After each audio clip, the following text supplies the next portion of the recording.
Behold, the Lamb of God who takes away the sins of the world.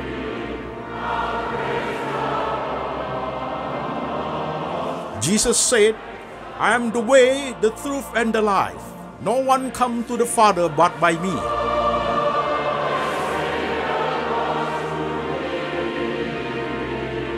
For God so loved this world, so he gave his one and the only Son. Whoever believes in him shall not perish, but have eternal life. Shalom, saudara-saudara sekalian. Saya Pendeta Antoni Chang. Salam untuk jemaat sekalian, jemaat yang ada di kota-kota di Indonesia, jemaat yang ada di kota-kota di luar negeri, saudaraku. Hari ini kita online Sunday service, saudaraku. Online Sunday service. Temanya adalah ketika dosaku diampuni, part 2, saudaraku. Bagian kedua, saudara sekalian. Dan sebelum kita masuk dalam perenungan, ada firman Tuhan yang perlu kita baca, saudaraku. Firman Tuhan pada hari ini kita ambil dari kitab Roma pasal 7 ayat 13 sampai 25. Demikian firman Tuhan.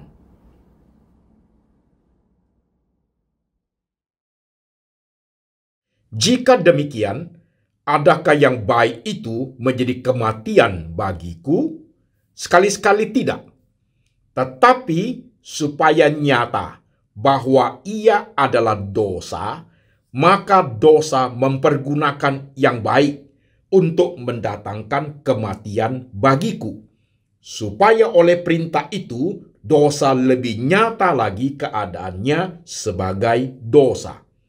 Sebab kita tahu bahwa hukum Taurat adalah rohani, tetapi aku bersifat daging, terjual di bawah kuasa dosa.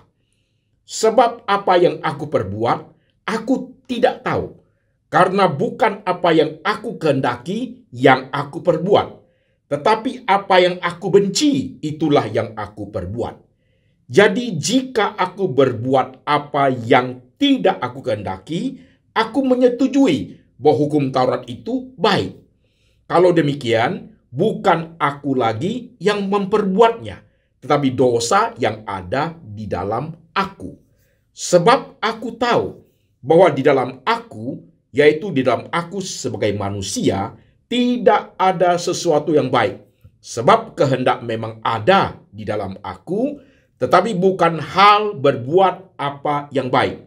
Sebab bukan apa yang aku kehendaki, yaitu yang baik yang aku perbuat, melainkan apa yang tidak aku kehendaki, yang jahat yang aku perbuat. Jadi jika aku berbuat apa yang tidak aku kehendaki, maka bukan lagi aku yang memperbuatnya, tetapi dosa yang diam di dalam aku. Demikianlah aku dapati hukum ini. Jika aku menghendaki berbuat apa yang baik, yang jahat itu ada padaku. Sebab di dalam batinku aku suka akan hukum Allah. Tetapi di dalam anggota-anggota tubuhku aku melihat hukum lain yang berjuang melawan hukum akal budiku dan membuat aku menjadi tawanan hukum dosa yang ada di dalam anggota-anggota tubuhku. Aku manusia celaka. Siapakah yang akan melepaskan aku dari tubuh maut ini? Syukur kepada Allah oleh Yesus Kristus Tuhan kita. Jadi dengan akal budiku aku melayani hukum Allah, tetapi dengan tubuh insaniku aku melayani hukum dosa. Amin. Saudara-saudara sekalian, firman Tuhan sudah kita baca. Mari saya ajak jemaat sekalian, kita tundukkan kepala, kita berdoa. Jemaat terkasih, baik jemaat yang sedang ibadah bersama keluarga besar, atau suami istri, atau dengan pacarmu, atau saudara sedang beribadah sendiri di rumah, saudara sekalian, saya ajak jemaat kita tunduk kepala, yuk kita minta hikmat dari Tuhan. Mari jemaat kita tunduk kepala kita. Tuhan Yesus, kami sudah membaca firman-Mu, kami sudah mendengarkan firman-Mu. Tuhan, pakai hamba-Mu ini, pakai dia, beri dia hikmat, boleh memberitakan firman Tuhan dengan cara yang paling sederhana, bahasa yang paling praktikal, supaya gampang dimengerti oleh seluruh lapisan jemaat. supaya iman kami bertumbuh dalam Engkau. Kami rindu akan sabda Tuhan. Kami rindu akan kebenaran. Kami ingin hati kami, pikiran kami terus diperbaharui oleh firman-Mu ya Tuhan. Supaya rohani kami bertumbuh dengan baik. Kami tidak hanya makan minum susu lagi, tapi kami makan makanan keras dari Tuhan. Tuhan, kami siap hati, siap pikiran, siap iman untuk diberkati oleh firman Tuhan. Tuhan berbicara, kami mendengar. Dalam nama Tuhan Yesus kami berdoa. Amin. Shalom, saudara sekalian. Apa kabar, saudaraku? Nah, saudara sekalian, tema kita adalah ketika dosaku diampuni, part 2, bagian kedua. Sebelum kita renungkan, saudaraku, saya teringat kalimat indikator dulu, saudaraku. Oke? Gimana dengan kehidupan saudara? Apa yang saudara alami, baik pengalaman positif maupun pengalaman negatif, yang saudara alami itu mungkin 15 tahun lalu, 10 tahun yang lalu, atau 2 hari yang lalu, atau baru 2 jam ini, saudaraku. Baik pengalaman itu menyenangkan, menyukakan hati, atau menggelisahkan, membuat galau hati, membuat kacau pikiran, membuat kita meresahkan diri kita, saudaraku. Baik pengalaman-pengalaman seperti itu, baik yang positif maupun negatif, apakah tetap menjadi suatu jembatan membawa kita itu lebih dekat kepada Tuhan? Kalimat ini menjadi penting, saudaraku. Menjadi suatu indikator bagi pertumbuhan rohani kita. Jikalau kita hanya menerima pengalaman-pengalaman positif, kita senang, sukacita, saudaraku, dan kita dekat sama Tuhan. Tetapi ketika pengalaman-pengalaman yang tidak baik datang, kemalangan, kesulitan, saudaraku, kita menjadi jauh daripada Tuhan, itu artinya something wrong dengan pertumbuhan rohani kita. Oke, saudaraku, pakai kalimat indikator ini setiap hari dipakai untuk mendeteksi, mengevaluasi kerohanian kita, saudaraku. Oke? Sekarang kita masuk part 2, saudara sekalian. Saudara-saudara yang terkasih, ketika dosaku diampuni, di bagian kedua ini, saudaraku, saya akan munculkan 2 istilah, saudaraku. Munculkan 2 istilah. Istilah yang pertama, saudaraku, saudaraku ya, playing God. Istilah kedua, saudaraku, spiritual grieving. Jadi 2 istilah ini akan dipakai untuk menjelaskan part 2 daripada tema ketika dosaku diampuni, saudaraku. Apa itu playing God? Saya sudah membahas sedikit pada seri pertama, saudaraku. Playing God adalah kita mempermainkan Tuhan. Dalam konteks tema ini adalah kita mempermainkan pengampunan Tuhan, saudaraku. Saya kasih contoh, saudara-saudara sekalian. Kita berbuat dosa. Kita minta ampun kepada Tuhan. Tuhan ampuni kita. Dan minggu depan kita datang gereja lagi, kita minta ampun lagi. Karena setelah kita diampuni, hari Senin kita buat dosa lagi. Dan kita melakukan itu terus-menerus di dalam pemikiran kita. Gampang kok, nanti minggu depan tinggal saya minta ampun lagi. Tuhan pasti ngampuni saya. Itu namanya mempermainkan pengampunan Tuhan. Itu namanya playing God, saudaraku. Oke? Istilah kedua, spiritual grieving. Spiritual grieving, saudaraku, artinya berduka cita rohani. Seseorang yang sudah diampuni dosanya, dia mempunyai keinginan besar untuk tidak melakukannya lagi, saudaraku. Dia bayar harga untuk tidak melakukannya lagi. Tapi suatu hari ternyata dia melakukannya kembali, saudaraku. Duka citanya dia, menyesalnya dia, air matanya, rasanya dia tidak bisa tidur 2 hari, saudaraku. Kenapa saya masih lakukan seperti ini? Kenapa ya Tuhan, saudaraku? Itu namanya spiritual grieving, saudaraku. Berduka cita rohani. Bedakan antara playing God dengan berduka cita rohani, saudaraku. 2 hal yang sangat berbeda. Perbedaannya besar sekali, saudaraku. Dan 2 hal ini tidak pernah bisa disamarkan, saudaraku. Oke? Dua-duanya penting. Dua-duanya terjadi dalam kehidupan kita, saudaraku. Tema ini, saudaraku, part 2 ini kita bicara sudah dalam dunia orang percaya, saudaraku ya. Dunia orang percaya yang sedang mengalami pertumbuhan rohani, saudaraku ya. Ingat, istilah pertama playing God, istilah kedua spiritual grieving, saudaraku. Nah, untuk memasuki part 2 ini saudaraku, jemaat perlu menyimak, konsentrasi saudaraku, karena ini bukan minum susu, ini pasti makanan keras saudaraku. Oke? Saudara-saudara sekalian, kita step by step. Waktu saya khotbah ketika dosaku diampuni, part 1 saudaraku, minggu lalu, muncullah pertanyaan jemaat lewat WhatsApp saudaraku. Saya ambil 2 pertanyaan yang mewakili saudaraku. Pertanyaan pertama dari seorang istri. Pak Pendeta, suamiku itu seorang penjudi, Pak. Seorang penjudi. Judi kecil, judi sedang, judi besar dia main. Pak Pendeta, suamiku itu. Dan suatu hari dia ke gereja, dia dengar firman Tuhan, dia ditegur keras sekali. Dia bertobat, Pak Pendeta. Dia menangis di gereja itu. Dia bahkan janji kepada saya, Mama, saya tidak akan berjudi lagi. Setelah dia bertobat, bertahan kira-kira 1 bulan, Pak Pendeta. Bulan kedua, dia main lagi. Dia main judi lagi. Jatuh ke dalam dosa lagi. Pertanyaan istri ini saudaraku kepada saya, Pak Pendeta, kenapa suamiku seperti itu? Bukankah Tuhan sudah mengampuni dia? Kenapa dia bisa jatuh lagi, saudaraku? Nah, saudara dengerin. Pertanyaan pertama itu, saudaraku, yang diajukan oleh istri ini, masalah suaminya itu, saudaraku, itu adalah suaminya itu playing God, mempermainkan pengampunan Tuhan. Itu contohnya loh, saudaraku. Jadi bagi dia sangat gampang, nanti tinggal minta ampun lagi kok, Tuhan pasti ampuni saya. Jadi itu namanya mempermainkan Tuhan, saudaraku. Kenapa bisa terjadi seperti ini, saudaraku? Karena tidak belajar tekun, karena tidak pernah diajarkan firman Tuhan yang menelusuri ke dalam setiap bagian kerohanian, karena terbawa oleh faktor X, pengaruh lingkungan, saudaraku, orang ini jatuh kembali ke dalam dosa yang sama. Itu terjadi, saudaraku. Nah, sekarang pertanyaan kedua. Datang dari jemaat juga, saudaraku. Datang dari seorang papa. Pak Pendeta, anakku seorang laki-laki umur 22 tahun. Dia jatuh ke dalam dosa pornografi, Pak Pendeta. Suatu hari dia bertobat. Dia ngaku dia bertobat.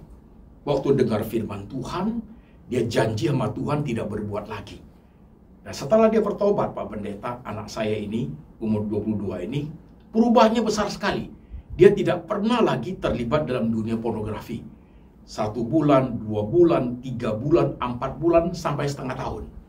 Bulan ke-7, Pak Pendeta, dia jatuh lagi ke dalam dosa yang sama. Tapi anak saya itu, ketika dia jatuh dalam dosa yang sama, dosa pornografi, saya melihat penyesalan dia, air mata dia, bahkan dia berkata, kenapa? Kenapa saya lakukan lagi? Why? Kenapa saya bisa lakukan seperti ini lagi? Kenapa saya buat lagi? Jadi Pak Pendeta, apa yang sebenarnya terjadi kepada anak saya? Nah, saudaraku, pertanyaan kedua daripada papa ini untuk anaknya yang umur 22 tahun, saudaraku, ini adalah contoh spiritual grieving. Anaknya itu sudah bertobat, berjanji tidak melakukan dalam praktek pornografi lagi, saudaraku. Dia sudah fight luar biasa. Tapi suatu hari, dia jatuh lagi dalam dosa itu. Jatuhnya bukan karena senang. Jatuhnya bukan karena menikmati, saudaraku. Lain dengan kasus ibu tadi. Suaminya menikmati judi kembali. Paling dia pikir nanti bulan depan minta ampun lagi. Tapi anak laki-laki umur 22 ini, saudaraku, setelah sadar dia kembali jatuh dosa yang sama, dia punya duka cita rohani luar biasa. Ini namanya contoh yang istilah spiritual grieving, saudaraku. Duka cita luar biasa. Kenapa? Kenapa? Kenapa saya buat lagi? Saya tuh sudah sungguh-sungguh, saudaraku. Dan 2 contoh ini udah jelas kelihatan motivasinya. Kelihatan 2 orang berbeda. Suami yang pura-pura ngaku dosa, nanti main lagi. Anak umur 22 tahun, saudaraku, yang benar-benar menyesal luar biasa, berduka cita rohani luar biasa. 2 hal itu tidak sama, saudaraku. Oke? Nah, sekarang pertanyaannya, why? Kenapa anak umur 22 tahun, saudaraku, masih jatuh ke dalam dosa pornografi. Dan spiritual grieving-nya luar biasa. Kenapa bisa seperti itu? Saudara-saudara sekalian, ayat-ayat yang kita baca, saudaraku, Roma pasal 7 ayat 13-25, sebenarnya di sana adalah berbicara mengenai tentang pergumulan Rasul Paulus, saudaraku. Rasul Paulus itu sama dengan kita, saudara sekalian. Sama-sama manusia biasa, saudaraku.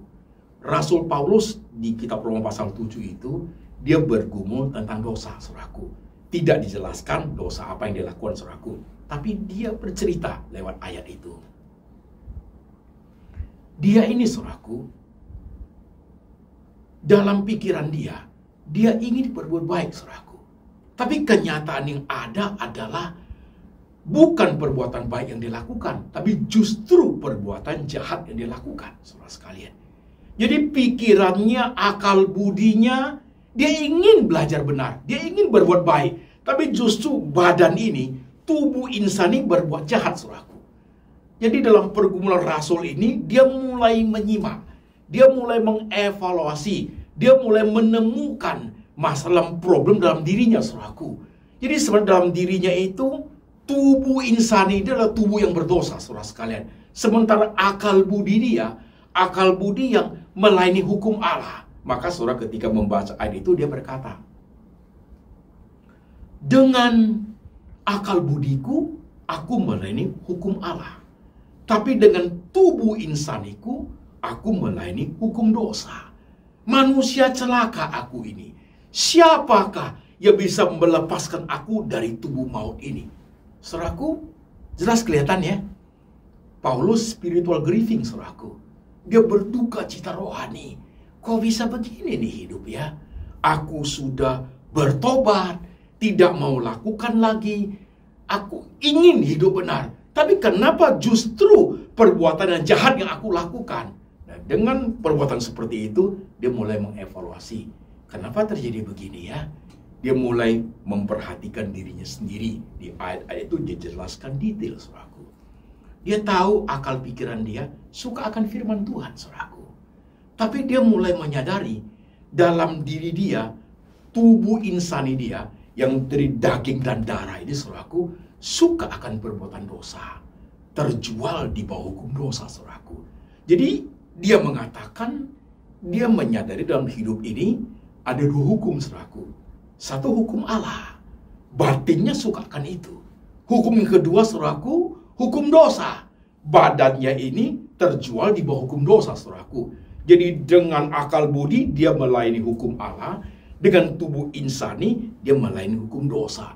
Maka dia sadar, celaka manusia seperti aku ini. Siapa yang bisa melepaskan aku dari tubuh maut ini, saudaraku? Nah, penjelasan ini mulai clear, saudaraku. Pelan-pelan, saudaraku. Ini tidak mudah. Ini pasti makanan keras, saudaraku. Nah, khotbah seri kedua ini, saudaraku, sebenarnya adalah suatu pendalaman pertumbuhan kerohanian bagi jemaat yang rindu rohani bertumbuh, saudaraku. Catat sebentar, saudaraku. Pertumbuhan rohani bukan pilihan, saudaraku. Pertumbuhan rohani adalah suatu keharusan. Mungkin jemaat akan berkata, Pak Antoni, saya kan boleh memilih. Saya memilih di playing guard aja, Pak. Begitu. Toh saya sudah orang percaya. Ada juga jemaat, saya nggak mau, Pak. Saya pilih di spiritual grieving, Pak. Saudaraku, tema ini bukan pilihan, tapi keharusan, saudaraku. Jikalau kita tetap dalam playing God, saudaraku, itu berbahaya. Suatu hari hukuman Tuhan tiba kepada kita, saudaraku. Sementara spiritual grieving, saudaraku, itu adalah suatu keharusan karena hidup ini, tubuh ini, saudaraku, badan ini masih kita miliki. Kita masih hidup dalam dunia ini, saudaraku. Jadi pergumulan tentang tubuh insaniku di bawah hukum dosa itu seumur hidup, saudaraku. Seumur hidup. Sekalipun kita sudah percaya Tuhan Yesus, saudaraku. Jadi perjalanan kerohanian ini panjang, saudaraku. Sampai nafas kita terakhir, saudaraku. Maka bagi saudara yang suka, saudara kan melihat ini kunci hidup sebenarnya, saudaraku. Oke, kita lanjut, saudara sekalian ya. Nah, saudaraku, masalah spiritual grieving itu ketika kita sudah mulai masuk ke suatu kedewasaan rohani, dia muncul, saudara sekalian. Dia muncul. Kita mulai lebih peka, saudaraku. kita mulai bisa mengevaluasi diri kita loh. Oh, ini yang terjadi pada saya. Saya tidak mau saya buat lagi. Kenapa ini? Paulus kan demikian. Dia sadar badannya ini, saudaraku. Jadi saudara-saudara, ketika kita masih hidup dalam dunia ini, masih dari darah dan daging, saudaraku, possibility buat dosa itu masih sangat besar, saudaraku. Tapi kita sudah harus lebih teliti lagi. Possibility buat dosa masih sangat besar, saudaraku. Tapi bukan playing God, tetapi adalah karena tubuh ini terjual di bawah hukum dosa, saudaraku. Itu harus kita pahami, saudaraku. Sehingga timbul suatu kesadaran untuk fighting. Timbul suatu kesadaran untuk mengendalikan diri kita. Timbul suatu kesadaran, saudaraku, untuk kita dipimpin oleh roh. Maka Paulus berkata, siapa yang bisa melepaskan aku dari tubuh maut ini? Ayat berikutnya, syukur kepada Tuhan Yesus Kristus. Jadi dengan akal budiku aku melayani hukum Allah, dan dengan tubuh insaniku aku melayani hukum dosa. Jadi ketika seorang sudah percaya kepada Tuhan Yesus, saudaraku, ada Tuhan Roh Kudus yang bekerja dalam hatinya. Orang yang playing God, ada Tuhan Roh Kudus gak? Ada, saudaraku. Tapi kenapa dia tidak bertumbuh, saudaraku? Karena dia terbawa oleh keinginan dagingnya, terseret masuk ke dalam Roh Kudusnya. Ia mendukakan Roh Kudus, maka dia tidak tumbuh, saudaraku. Tapi kalau orang yang peka, saudaraku, Tuhan Roh Kudusnya aktif, Tuhan bekerja, saudaraku, mempengaruhi dia, mempengaruhi pikiran dia, membawa dia untuk mengerti kondisi tubuh insaninya, sehingga dia boleh berjuang seumur hidup, mempertahankan kesucian hidup. Ini kunci bagi setiap orang rohani, saudaraku. Kunci bagi setiap orang rohani. Oke, saudara sekalian, sekarang saya kasih contoh supaya lebih mudah. Saudara-saudaraku, saya tidak tahu dosamu apa, saudaraku. Saya tidak tahu dosamu apa. Part 1 yang kita bahas kemarin, saya sudah singgung 1, 2, 3 hal tentang dosa, saudara sekalian ya.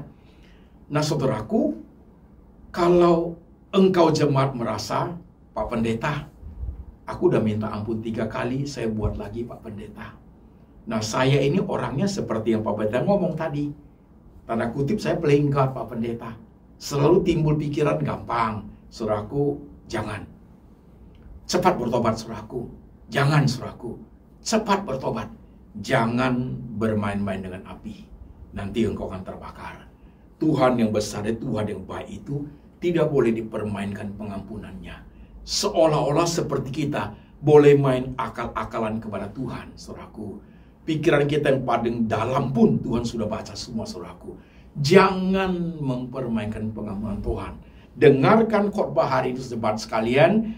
Saudara-saudara yang sering berbuat dosa dan tersenyum lagi dan berpikir suatu hari minta ampun lagi, paling-paling minta pendeta doakan untuk pengampunan dosa, paling-paling berlutut menangis minta ampun, saudaraku, sambil tersenyum, dan motivasi di balik hatimu Tuhan lihat hari ini dengan pas, saudaraku. Please, don't play God. Ingat, saudaraku. Jadi, bagi jemaat sekalian, sorry to say, khotbahnya jadi keras, saudaraku.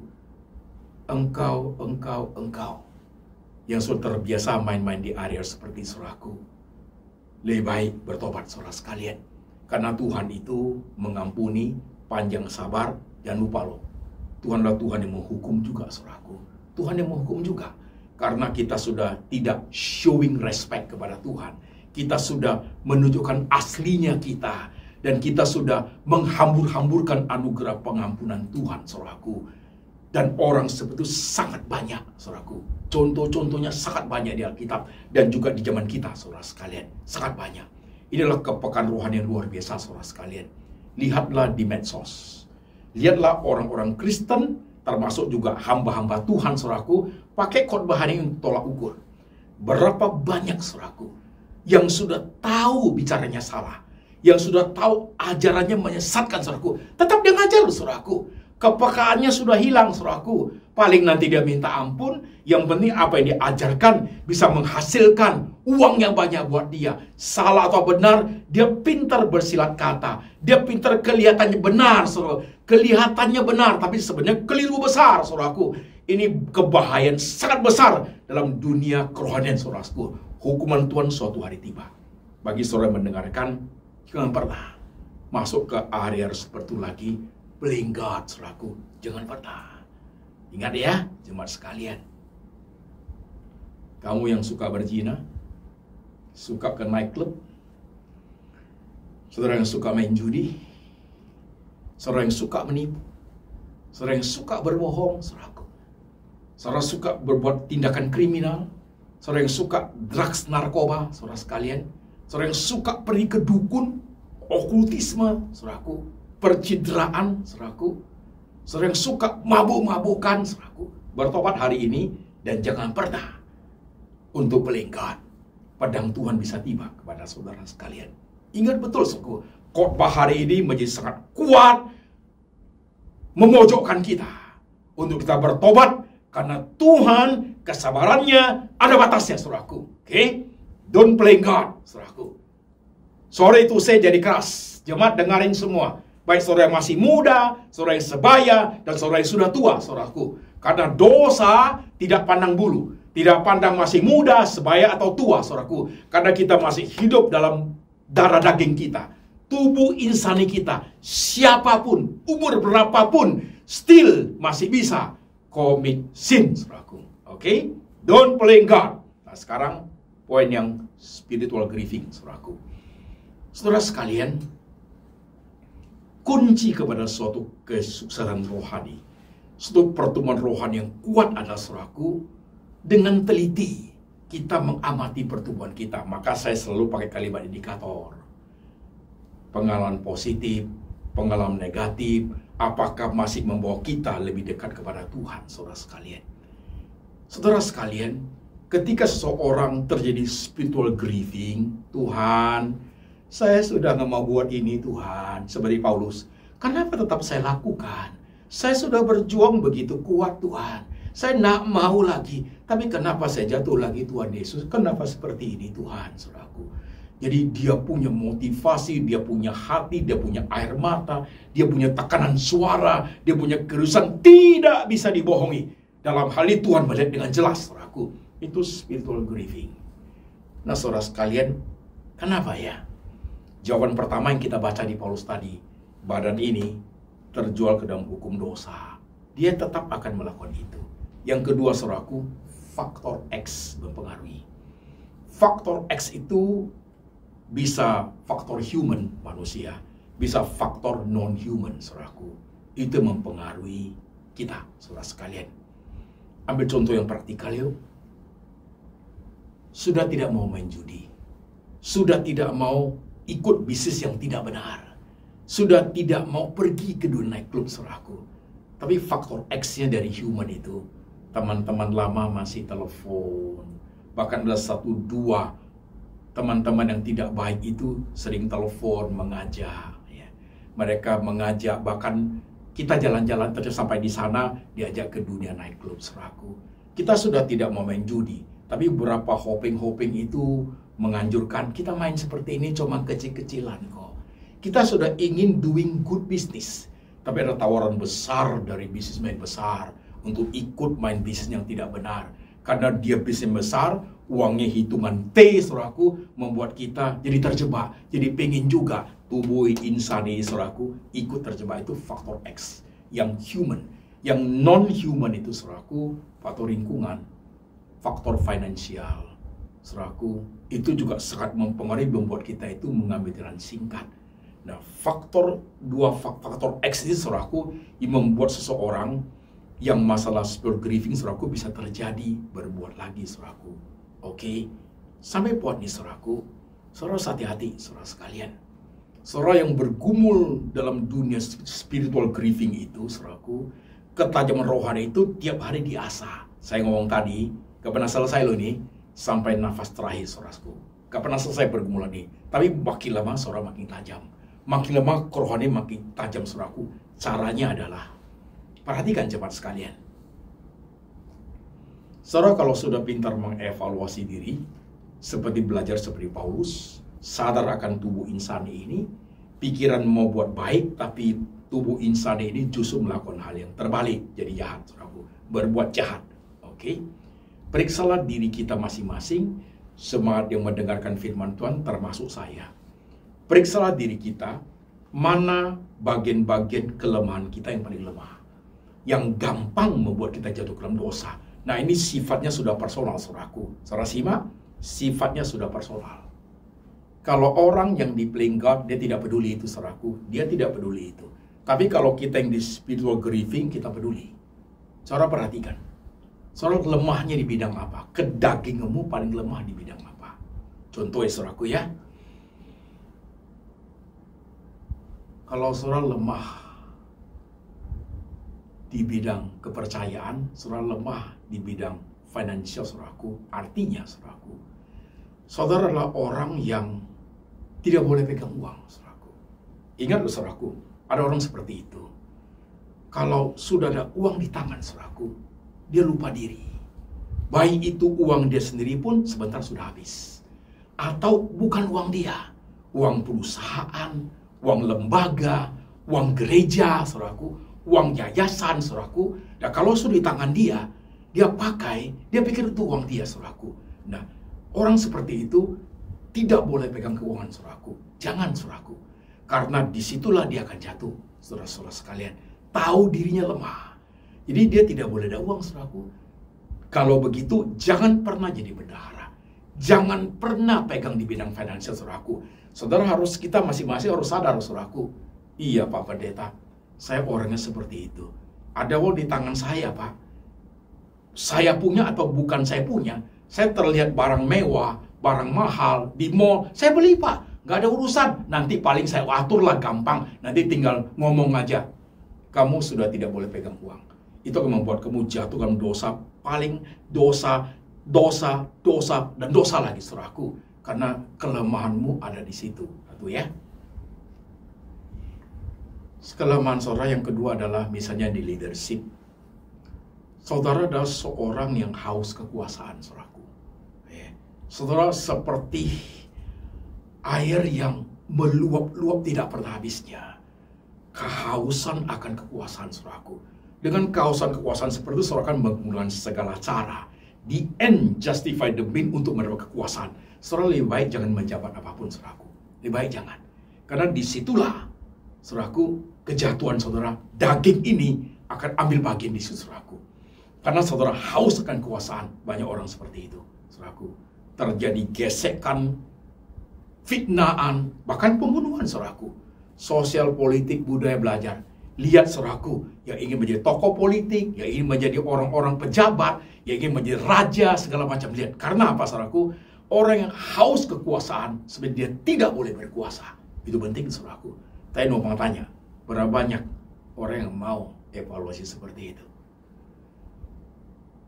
Udah dua, saudaraku ya. Cek lagi kelemahan saudara. Apa lagi? Misalnya kita adalah orang yang lemah di bidang masalah nafsu, saudaraku. Masalah hubungan laki-laki dan perempuan. Nah, saudara kok adalah orang yang lemah di bidang itu, saudaraku. Saudara harus hati-hati. Bergaul dengan lawan jenis itu berhati-hati, saudaraku. Harus berhati-hati. Jangan sesuka hati, saudaraku. Nah, ini menjadi poin yang penting. Tapi kalau saudara udah tahu saudara lemah di bidang itu, saudaraku, saudara terbawa oleh pergaulan tidak baik, saudara terbawa oleh pornografi. Jadi, saudaraku, teman-teman pergaulan saudara itu semua model jenis seperti itu, saudara tidak pernah akan lepas, saudara sekalian. Itu kelemahan saudara. Gitu. Berapa banyak tokoh besar jatuh karena masalah seperti itu, saudaraku. Oke? Masalah leadership, masalah finansial, masalah nafsu berahi, saudaraku. Saudara yang paling tahu, saudara lemahnya di bidang apa. Yang paling lemah, saudaraku. Masing-masing kita banyak kelemahan, tapi pilih di antara mana yang paling lemah. Saudara harus benar-benar hati-hati di situ. Banyak lagi contoh-contohnya, saudaraku. Saudara lemah di bidang kepercayaan. Gak boleh ada orang mempercaya sedikit saja kepada saudara. Saudara sudah mempermainkan kepercayaan itu, saudaraku. Itu bahaya, saudaraku. Ada orang seperti itu. Diberi tugas sedikit, diberi kepercayaan sedikit, gak pernah menghargai pemberian orang. Selalu dipakai untuk apa? Untuk kebenaran diri sendiri, saudaraku. Gak pernah konsisten untuk menjalankan tugas, menjalankan kepercayaan yang orang beri, saudaraku. Ada orang lemahnya di situ, saudara sekalian. Nah, saudaraku, perhatikan baik-baik, saudaraku ini. Ini penting saudaraku. Dan silakan jabarkan sendiri. Lihat diri saudara masing-masing. Khotbah ini saya berhenti sebentar. Saudara kan sudah aware. Saudara kan sudah tahu. Sudah mulai menyimak. Iya loh Pak Pendeta. Saya lemahnya di ini Pak. Dari dulu saya udah pelajari kayak gini model saya. Saya lemahnya Pak Pendeta. Saya gak tahan kalau dipuji orang. Ada orang seperti itu saudaraku. Karena pujian dikitnya melambung di saudaraku seperti balon saudaraku. Lupa diri saudaraku. Dipuji dikit aja, kamu cakep loh, kamu ganteng loh, cantik banget ya ibu ini ya. Waduh saudaraku, kamu awet muda loh. Lupa diri deh saudaraku. Apapun dia punya dikasih ke orang. Saudaraku, kalau seperti ini, engkau orangnya. Kau sadar itu seperti saudaraku, jangan mau terima pujian orang saudaraku. Karena akan membuat engkau jatuh ke dalam dosa saudaraku. Ada orang haus pujian saudaraku. Iya, benar itu saudaraku. Ada orang yang haus akan pujian. Mamamu itu mungkin. Ya, tante cakep bukan main saudaraku. Senyumnya selangit saudaraku. Padahal saudara sekalian, lihatnya udah ngeri saudaraku. Rambut kuning hijau kayak kucing saudaraku. Mata itu celahnya itu hitam saudaraku. Bibir merah luar biasa saudaraku. Lihat aja udah ngeri saudaraku. Tapi kayak bilang, tante cakep sekali loh, ayu sekali. Ya, kelihatan tante itu sangat elegan. Ya, wah saudaraku, tante itu kelihatan itu sangat kalem begitu saudaraku. Ya. Lupa diri saudaraku. Ya, laki-laki juga sama, perhatikan. Perhatikan saudaraku. Pujian itu menghancurkan saudaraku. Pujian itu bisa menjadi suatu panah dahsyat untuk menghancurkan. Nah, saudara, periksa diri kita masing-masing termasuk saya. Saudara haus pujian? Saudara orang yang tidak bisa percaya bagian keuangan? Saudara orang yang tidak konsisten dalam pekerjaan? Cepat pindah-pindah pekerjaan, saudaraku. Saudara orang yang tadi apa saudaraku? Orang yang lemah di bidang nafsu berahi. Saudara sendiri yang menyimak satu persatu kelemahanmu apa. Tapi kalau jemaat berkata, Pak Pendeta, aku lemahnya di bidang finansial, Pak. Ada uang aja udah lupa diri.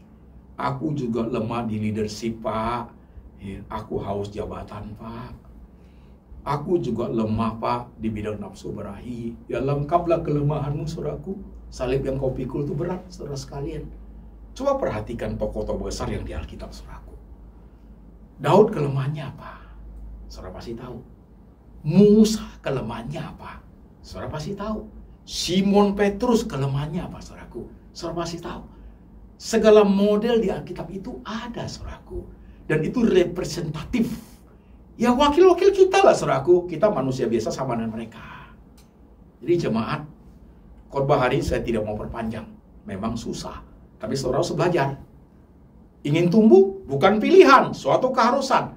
Tuntutan Tuhan untuk kita maju terus dalam kerohanian kita sampai mati. Sampai darah dan daging ini selesai. Pergumulan itu baru selesai, saudaraku. Ya. Sorry ya, khotbah hari ini seperti mencungkil semua borok-borok saudara sekalian. Tapi saudaraku, borok yang sudah bernanah itu, kalau tidak dicungkil, saudaraku, nananya tidak keluar. Racunnya tidak keluar, tetap aja sakit. Tapi kalau dicungkil sakit. Tapi kalau udah cungkil, udah pecah dia. Udah keluar nananya, kotor udah keluar, saudaraku. Sembuh dia, saudaraku. Sembuh. Sering bertumbuh rohani nggak? Sorry to say, hari ini saya tanya terus terang. Saudara ingin seperti hari ini terus? Atau saudara ingin bertumbuh lebih mengenal Tuhan? Saudara ingin yang mana? Saudaraku. Saudara kalau pilih, saudaraku, kau suatu hari akan dihukum Tuhan. Jadi ini bukan suruh you, Tuhan aku ini aja ya. No, saudaraku. Pilihan saudara tidak bisa lain, saudaraku, adalah suatu pilihan yang sudah seharusnya, saudaraku, sudah seharusnya bertumbuh. Bukan pilih A, pilih B, tapi sudah seharusnya pilih apa yang Tuhan mau, saudaraku. Pilih apa yang Tuhan mau. Aku ingin bertumbuh kuat. Aku ingin bertumbuh pada Quran jauh lebih baik. Tuhan bantu aku. Ilustrasi khotbah seri pertama. Masih ingat? Kita ini seperti piring. Lingkaran luarnya udah bersih. Sekitar dalamnya masih ada bercak-bercak hitam, saudaraku. Itu perlu dipoles. Supaya kelihatan licin. Kelihatan kinclong, saudaraku. rohani itu bersinar dia, menjadi berkat bagi orang lain. Sebenarnya ini suatu rahasia, saudaraku. Putra rohani yang baik untuk hidup diberkenan oleh Tuhan. Kalau saudara dengar khotbah seri kedua ini, pakai khotbah ini sebagai suatu kacamata untuk melihat tingkah laku orang Kristen, termasuk hamba Tuhan yang terpampang dengan sangat besar di dunia medsos. Lihatlah, akan langsung kelihatan, saudaraku. Oh, ini modelnya. Oh, ini pura-puranya. Oh, ini seperti ini, kelihatan semua, saudaraku. Kacamata kita sudah bisa melihat, saudaraku. Tapi, oh, ini model-model gini pelingkar semua. Nah, saudara kan melihat yang ini. Oh, mereka itu adalah orang-orang yang takut sekali untuk berbuat jahat. Takut sekali mereka melukai hari Tuhan. Mereka takut sekali miring daripada ajaran Tuhan. Mereka orang di level spiritual grieving, saudaraku. Mereka jaga betul, saudara sekalian. Saudara, bagaimana dengan kau? Saya rindu loh khotbah hari ini. Tidak mudah, tapi kita mencerna dengan baik, saudaraku. Paulus seperti itu. Manusia celaka aku. Dia sadar dirinya tidak mampu. Tapi ada Tuhan Yesus yang menyelamatkan dia. Ada Tuhan Roh Kudus yang bekerja dalam hatinya, memampukan dia untuk mengevaluasi, bertahan sampai akhir hidupnya, sampai dia bisa mengatakan, aku sudah mencapai garis finish dan aku sudah memelihara iman dan mahkota itu sedang menanti aku. Saudara mau? Saya tidak tahu kau siapa, kau yang ada di luar negeri, yang jauh dari papa mama yang masih muda-muda, hidup sendirian di kota di negara lain, bisa buat apa saja, free di situ, saudaraku. Tapi Tuhan melihat engkau.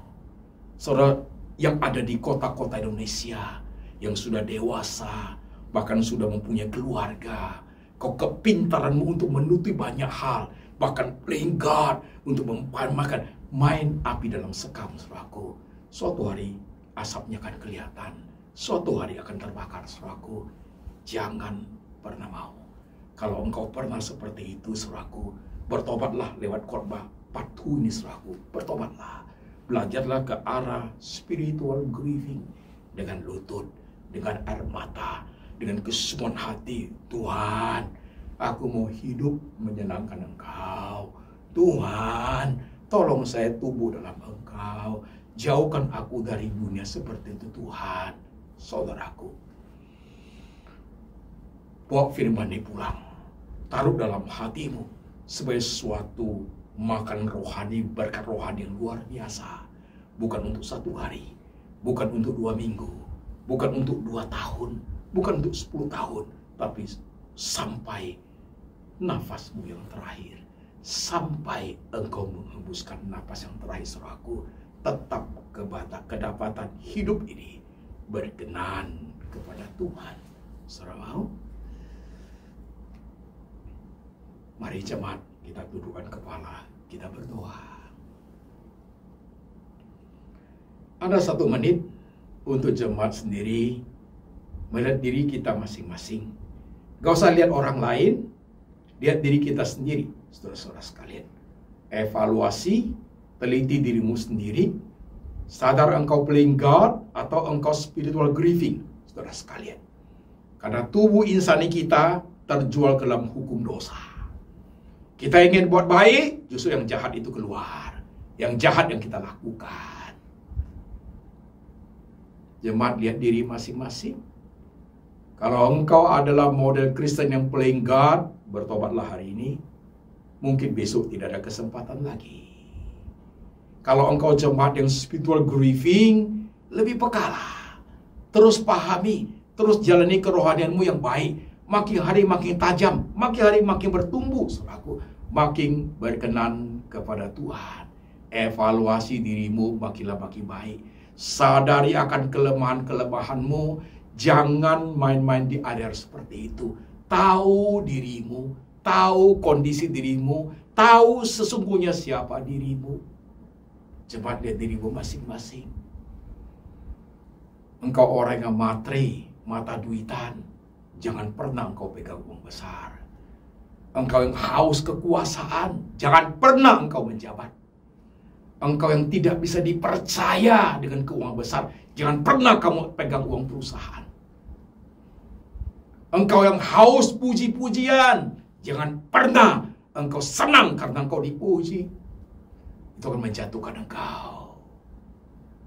Lihat dirimu masing-masing. Berdoa di hadapan Tuhan.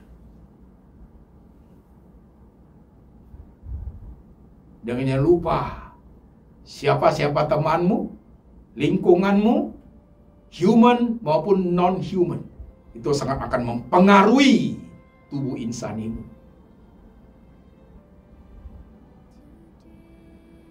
Lihat dirimu masing-masing yang ada di luar negeri, jemaat, kau yang ada di kota-kota di Indonesia, dalam kondisi pandemik, banyak godaan dari human maupun non-human. Tuhan Yesus, hamba berdoa untuk jemaat, berdoa untuk setiap kami. Kami orang berdosa, Tuhan. Sekalipun Engkau sudah mengampuni, menebus kami hidup di dunia orang percaya, tapi tubuh insani kami terjual di bawah hukum dosa. Kami manusia celaka, tapi ada Tuhan Yesus yang melepaskan kami dari tubuh maut ini. Dengan tubuh insani kami melayani hukum dosa, dengan akal budi kami melayani hukum Allah. Terima kasih Tuhan, Kau kudus, Kau adalah hatiku, Engkau adalah hati jemaat. Mengajar kami bertumbuh ke arah Tuhan, bertumbuh dengan baik, perjuangan seumur hidup sampai kami menutup mata. Thank you Lord Jesus, terima kasih. Letakkan tanganmu di pikiran jemaat Tuhan, letakkan tanganmu di hati jemaat Tuhan Yesus. Teguhkan mereka, beri firman kepada mereka, teguhkan hati mereka, dan berikan pengertian demi pengertian dari kebenaran, supaya mereka dapat makan keras, rohani mereka bertumbuh dengan baik. Kasih dari Allah Bapa dari surga turun atas jemaat. Tuhan Yesus menjadi gembala yang baik yang selalu memelihara kami. Dan Tuhan Roh Kudus selalu menjaga kami, mengingatkan kami tetap suci dalam pertumbuhan kerohanian sejati. Sampai selama-lamanya, sampai suatu hari Tuhan datang kembali menjemput kami setiap orang percaya. Dalam nama Tuhan Yesus kami berdoa. Amin.